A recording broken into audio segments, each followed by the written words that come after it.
どうもありがとうございます。恋の奇跡、巷では面白ソングと呼ばれてますけれども、ベストパートナーの初めてのクリスマスソングでございます。ぜひこの曲聴いてみてください。恋の奇跡。わ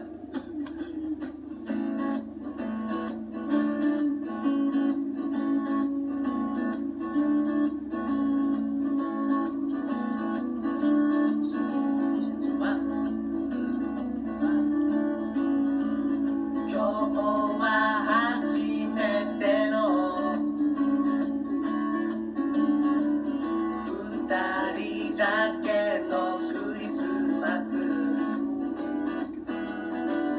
君はどんな服で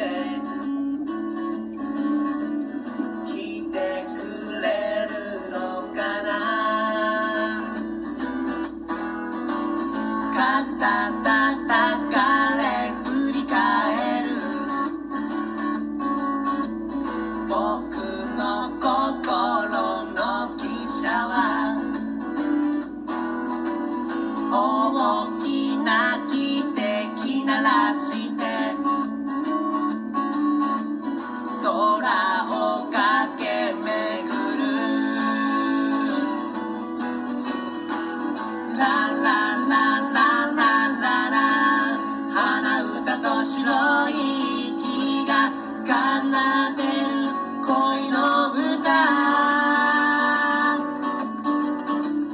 君の笑顔にほんの少しだけ近づけた気がするよ。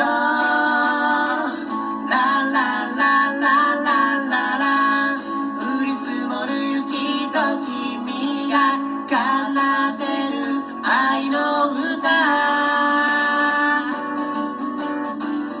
もう少しだけそばにいたいから好きだよ好きだよ大好きだよ。